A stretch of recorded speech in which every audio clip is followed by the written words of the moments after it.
సినిమాయి నమః.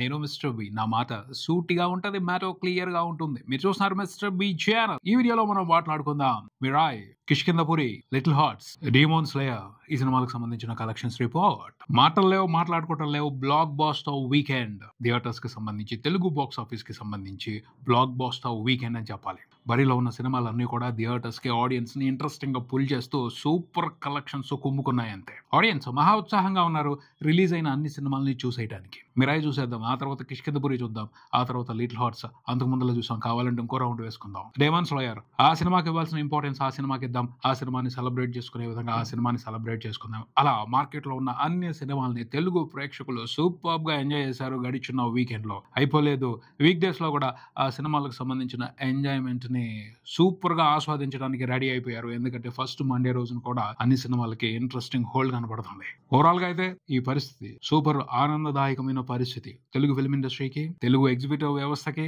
తెలుగు థియేటర్స్ కి అరుదుగా మాత్రమే ఇలాంటి వీకెండ్స్ కనిపిస్తూ ఉంటాయి. సూపర్ వీకెండ్ ఇది.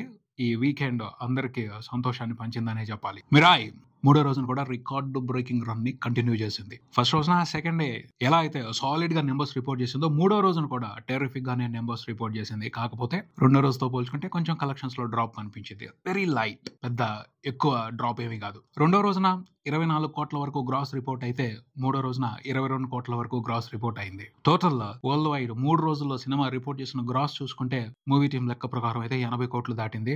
అనలిస్టులు, ట్రేడ్ స్పెషలిస్టులు వేస్తున్న నెంబర్ అయితే 70 నుంచి 75 కోట్లు. ఏదేమైనప్పటికీ సినిమా బ్రేక్ ఈవెన్ కంప్లీట్ చేసేసుకుంది. ఎందుకంటే షేర్ నియర్లీ 40 కోట్లు వచ్చేసింది. మూవీకి కొంతమంది హిట్ టార్గెట్ 30 కోట్లు అనేసారు, కొంతమంది 36 అనేసారు. 40 అయినా వేసుకోండి, అయిపోయింది. ఓవరాల్ గా సినిమా బ్రేక్ ఈవెన్ కంప్లీట్ చేసేసుకుంది 3 రోజుల్లోనే. ఏదైతే కలెక్షన్స్ మండే నుంచి వస్తున్నాయో కన్ఫర్మ్ గా ప్రాఫిట్సే. కొన్ని ఏరియాల్లో తప్పించి ఆంధ్రప్రదేశ్ లో కొన్ని ఏరియాల్లో ఇంకా బ్రేక్ ఈవెన్ కంప్లీట్ అవ్వాల్సి ఉంది. అంటే తెలంగాణలో బ్రేక్ ఈవెన్ కంప్లీట్ అయిపోయి ప్రాఫిట్స్ కూడా మొదలైపోయాయి. అందుకని ఓవరాల్ గా బ్రేక్ ఈవెన్ అయిపోయినట్టు కనిపిస్తుంది. బట్ రాబోయే 2-3 రోజుల్లో ఆంధ్రప్రదేశ్ లో కూడా అన్ని ఏరియాల్లోనూ సినిమా బ్రేక్ ఈవెన్ కంప్లీట్ చేసేసుకుంటది. మూడో రోజున టోటల్ గా రిపోర్ట్ చేసిన షేర్ చూసుకుంటే 7.5 కోట్లకు పైన ఉంది. గ్రాస్ 12 కోట్ల వరకు ఉంది. టోటల్ 3 రోజుల తెలుగు స్టేట్స్ గ్రాసే 40 కోట్ల వరకు ఉంది. షేర్ 24 కోట్లు దాటింది. సూపర్ నెంబర్లు ఇవి అసలు. 3 రోజుల్లోనే ఒక మీడియం రేంజ్ సినిమాకి ఈ రేంజ్ లో కలెక్షన్స్ ఫ్యాంటాస్టిక్, వండర్ఫుల్, అద్భుతం. తెలంగాణలో సినిమా బిజినెస్ వాల్యూ 10 కోట్లు. 3 రోజుల్లో అక్కడ నియర్లీ 12 కోట్ల వరకు షేర్ వచ్చేసింది. అంటే 2 కోట్లు ప్రాఫిట్ లోకి వెళ్ళిపోయింది. కన్ఫర్మ్ గా తెలంగాణ వరకు సినిమా 20 కోట్ల షేర్ మార్కెట్ ని టచ్ చేసే అవకాశాలు ఉన్నాయి. అంటే డబుల్ ప్రాఫిట్స్. రూపాయికి రూపాయి మిగులుద్ది. మిగతా అన్ని చోట్ల కూడా అదే పరిస్థితి. సాలిడ్ గానే సినిమా అందరికి ప్రాఫిట్స్ పంచుతుంది. ఆంధ్రాలో కూడా కొన్ని ఏరియాలో బ్రేక్ ఈవెన్ కంప్లీట్ అవ్వాలి. బ్రేక్ ఈవెన్ అయిపోతుంది. ఎందుకంటే సినిమా రన్ ఇప్పుడప్పుడే ఆగదు. మొదల నుంచి మాట్లాడుకుంటానే వస్తున్నాం. మండే రోజున టెర్రిఫిక్ సాలిడ్ హోల్డ్ ని చూపెట్టింది సినిమా. ఆ హోల్డ్ చూసిన తర్వాత ఖచ్చితంగా దసరా సెలవుల అడ్వాంటేజ్ కూడా ఉపయోగించుకున్న తర్వాత చల్లబడుద్ది మిరాయ్ బాక్స్ ఆఫీస్ దగ్గర. ఆ ముందలు మాత్రం ఆగే ప్రసక్తే లేదు. క్లియర్ గా అర్థమైపోతుంది పరిస్థితి. ఈజీగా 2 తెలుగు రాష్ట్రాల వరకే సినిమా 100 కోట్ల గ్రాస్ చూస్తుంది. ఆ విధమైన జోష్ తోనే బాక్స్ ఆఫీస్ బరిలో పరుగులు పెడుతుంది సినిమా. ఓవర్సీస్ నుండి కూడా సాలిడ్ నెంబర్స్ ని రిపోర్ట్ చేసింది. ఫస్ట్ వీకెండ్ లో సినిమా యూఎస్ఏ లో కూడా టెరిఫిక్ నెంబర్స్ రిపోర్ట్ అవుతున్నాయి. హోల్డ్ సూపర్ గా ఉంది. రాబోయే రోజుల్లో కూడా యూఎస్ఏ నుంచి సినిమా ఇంట్రెస్టింగ్ నెంబర్స్ రిపోర్ట్ చేసే అవకాశాలు పుష్కలంగా కనబడుతున్నాయి. అదే పరిస్థితి 3 రోజుల్లోనే మిరాయ్ బ్రేక్ ఈవెన్ కంప్లీట్ చేసుకుని హిట్ స్టేటస్ తెచ్చేసుకుంది. ఫుల్ రన్ లో మాత్రం డబుల్ బ్లాక్ బాస్టర్ అనిపించుకోవడం ఖాయం. తేజ సజ్జా చాలా పొటెన్షియల్ మార్కెట్ ని క్రియేట్ చేసుకున్నాడు. మేజర్ గా అడ్వాంటేజ్ ఏమిటి అంటే, మిగతా వాళ్ళందరూ చేయలేంది అతను చాలా స్మార్ట్ గా చేస్తుంది. ఏమిటి అంటే, ఫ్యామిలీ ఆడియన్స్ కి, పిల్లలకి బాగా దగ్గర అయిపోయాడు. ఫ్యామిలీ ఆడియన్స్ లో ఫాలోయింగ్ తెచ్చుకోవడం అనేది చిన్న విషయం కాదు. వాళ్ళు ఒకసారి ఒక స్టార్ ని నచ్చి మెచ్చి ఓన్ చేసుకున్నారు అంటే ఆ తర్వాత ఆ స్టార్ కి వాళ్ళు చూపించే ఆదర అభిమానాలు వేరుగా ఉంటాయి. ప్రస్తుతం అయితే తేజ సజ్జా తెలుగు ఫ్యామిలీ ఆడియన్స్ లోకి చాలా స్ట్రాంగ్ గా వెళ్ళిపోయాడు. వాళ్ళు అతన్ని ఓన్ చేసేసుకున్నారు.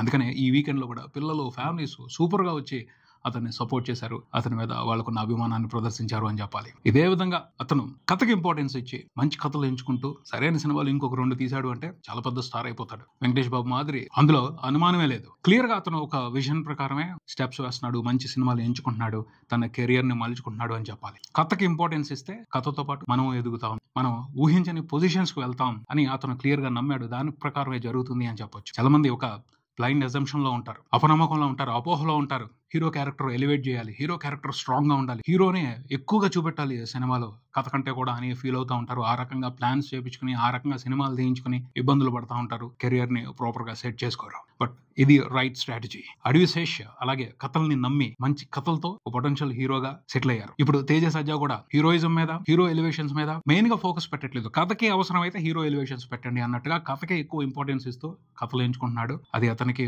సర్ప్రైజింగ్ రిజల్ట్స్ ని చూపెడుతుంది, సర్ప్రైజింగ్ పొజిషన్స్ కి అతన్ని తీసుకువెళ్తుంది. చాలా సెటిల్డ్ గా, చాలా స్థిమితంగా, చాలా శ్రద్ధగా, చాలా బాధ్యతగా తన కెరియర్ ని అతను మలుచుకుంటున్నాడు. అతన్ని ఖచ్చితంగా చూసి చాలా మంది స్టార్స్ నేర్చుకుంటారని అనిపిస్తుంది. ఎనీహౌ సినిమా అయితే మాత్రం బ్రేక్ ఈవెన్ కంప్లీట్ చేసుకుని హిట్ స్టేటస్ తీసేసుకుంది. Congratulations to Mirai movie team, congratulations to Karthik Ghattamaneni, congratulations to Teja Sajja. Bellamkonda Sai Srinivas నటించిన కిష్కింధపురి సినిమా వీకెండ్ లో సూపర్ గా పర్ఫామ్ చేసింది. హారర్ ఎంటర్టైన్మెంట్ ని తెలుగు ప్రేక్షకులు సూపర్ గా ఎంజాయ్ చేస్తున్నారు. చాలా బాగా కలెక్షన్స్ వచ్చే సినిమాకి ఈ సినిమా కూడా హిట్ స్టేటస్ తీసుకుంటుంది, అందులో అనుమానమే లేదు. 3 రోజుల్లో సినిమా 2 తెలుగు రాష్ట్రాల వరకు రిపోర్ట్ చేసిన షేర్ 5 కోట్లు దాటింది. ఓవరాల్ గా వరల్డ్ వైడ్ సినిమా టోటల్ గా రిపోర్ట్ చేసిన షేర్ 6.5 కోట్లు దాటింది. గ్రాస్ చూసుకుంటే 12 కోట్ల వరకు ఉంది. ఇంట్రెస్టింగ్ గా 3 రోజుల్లో సినిమా పెర్ఫామ్ చేసిందనే చెప్పాలి. సినిమా హిట్ అవ్వాలి అంటే 10 కోట్ల షేర్ రావాలి, ఇంకా 3.5 కోట్ల షేర్ వెనక్కి రావాల్సిన అవసరం ఉంది. మండే కూడా ఇంట్రెస్టింగ్ గానే సినిమా హోల్డ్ చేసింది కాబట్టి సెకండ్ వీకెండ్ లో వచ్చే కలెక్షన్లతో సినిమా హిట్ స్టేటస్ తీసుకునే అవకాశం కనపడుతుంది. హిట్ అనిపించుకుంటుంది. చాలా రోజుల తర్వాత బెల్లంకొండ సాయి శ్రీనివాస్ కే హిట్ పడింది. నెక్స్ట్ వీకెండ్ ఇంట్రెస్టింగ్ సినిమాలు రిలీజ్ కి రావటం లేదు, అది కలిసి వస్తుంది ఖచ్చితంగా కిష్కింధపురి మూవీకి. తర్వాత లిటిల్ హార్ట్స్ ఈ సినిమా కూడా ఈ వీకెండ్ లో సాలిడ్ గా పర్ఫామ్ చేసింది. ఇంట్రెస్టింగ్ గా నెంబర్స్ రిపోర్ట్ చేసింది. 2వ రోజు నుంచి కోటికి తగ్గకుండా 10 రోజుల వరకు అదే నెంబర్ ని కంటిన్యూ చేసింది. 10 రోజులు అయిపోతున్నా సినిమా కోటి షేర్ తగ్గలేదు. మండే రోజున తగ్గొచ్చు. ఆదివారం వరకు అయితే మాత్రం సినిమాకి కోటికి తగ్గకుండా షేర్ వచ్చింది. సూపర్ గా పెర్ఫామ్ చేసింది. లిటిల్ హార్ట్స్ మూవీ ఇప్పటి వరకు టోటల్ గా చూసుకుంటే 32 కోట్ల వరకు గ్రాస్ రిపోర్ట్ చేసింది. షేర్ 17 కోట్ల వరకు ఉంది. సినిమా థియేట్రికల్ బిజినెస్ వాల్యూ 3 కోట్లే. అంటే సినిమాతో బిజినెస్ లో ఇన్వాల్వ్ అయి ఉన్న వాళ్ళు 14 కోట్ల వరకు ప్రాఫిట్స్ తీసుకున్నారు. ఎక్సలెంట్ బాక్స్ ఆఫీస్ రన్ ని ప్రదర్శించింది లిటిల్ హార్ట్స్ మూవీ. ఈ సినిమా విజయం ప్రస్తుతం ఒక సంచలనం. మిరాయ్ అంత పెద్ద హిట్ కొట్టినా దాన్ని ఇన్స్పిరేషన్ గా ఎవరూ తీసుకోవట్లే, కానీ లిటిల్ హార్ట్స్ సక్సెస్ ను మాత్రం చాలా మంది ఇన్స్పిరేషన్ గా తీసుకుంటున్నారు. చిన్న బడ్జెట్ లో చేసిన సినిమా ఇంత పెద్ద హిట్ అయింది,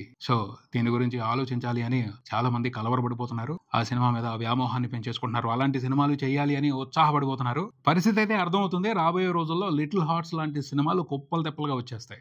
తెలిసిందే కదా, ఒక ట్రెండ్ మొదలైంది అంటే ఆ ట్రెండ్ ని క్యాష్ చేసుకోవడానికి చాలా మంది ఫాలోవర్స్ వచ్చేస్తారు. చూద్దాం మరి లిటిల్ హార్ట్స్ ఇంపాక్ట్ తో ఇంకెన్ని మంచి సినిమాలు వస్తాయో తెలుగు మార్కెట్ లో. మేజర్ గా అయితే లిటిల్ హార్ట్స్ మూవీకి సంబంధించి మంచి స్ట్రాటజీ ప్రకారం సినిమాని బాక్స్ ఆఫీస్ బరిలో ఉంచారు. చాలా తెలివిగా డిస్ట్రిబ్యూషన్ టెక్నిక్స్ ని వాడి ఆడియన్స్ కి సినిమాని అందుబాటులో ఉంచి బాగా కలెక్షన్స్ తీసుకున్నారు. ఒక ఫ్యాక్టర్ కాదు లిటిల్ హార్ట్స్ మూవీ ఎంత పెద్ద సక్సెస్ చూడటానికి. రకరకాల ఫ్యాక్టర్స్ ఉన్నాయి, వాటన్నిటి గురించి రేపటి వీడియోలో మాట్లాడుకుందాం. తర్వాత డీమోన్ స్లేయర్ ఈ సినిమా కూడా ఫ్యాంటాస్టిక్ గా ఆడియన్స్ ని ఆకర్షించింది.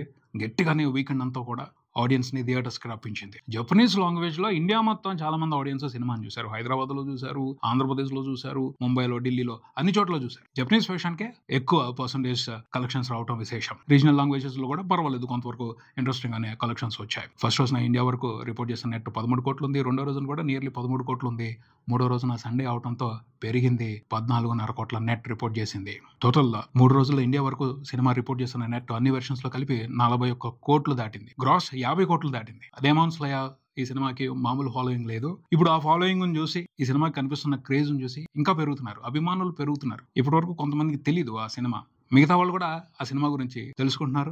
ఆ సినిమాకి అభిమానులుగా మారిపోతున్నారు. వరల్డ్ వైడ్ కూడా టెరిఫిక్ రికార్డ్స్ ని క్రియేట్ చేసింది. జపాన్ ఫిల్మ్ ఇండస్ట్రీలో 4th హైయెస్ట్ గ్రాసర్ గా నిలిచింది అని తెలుస్తుంది. అన్ని చోట్ల బ్రహ్మాండమైన కలెక్షన్స్ రాబడుతుంది ఈ డీమోన్ స్లేయర్. ఈ సినిమా ఇంత పెద్ద సక్సెస్ అవడానికి కారణం ఏమిటి, దానికి సంబంధించి కొన్ని ఇంట్రెస్టింగ్ రీజన్స్ ఉన్నాయి. వాటి గురించి కూడా రాబోయే వీడియోలో మాట్లాడుకుందాం. ఇది ఇక్కడికి. మరో వీడియోతో మళ్ళీ కలుద్దాం. ఈ వీడియో మీకు నచ్చితే లైక్ చేయండి, మీ ఫ్రెండ్స్ తో షేర్ చేసుకోండి, మీ అభిప్రాయాన్ని కామెంట్ చేయండి, ఈ ఛానల్ ని సబ్స్క్రైబ్ చేయండి. నేను mister B. Keep watching mister B channel. Thank you.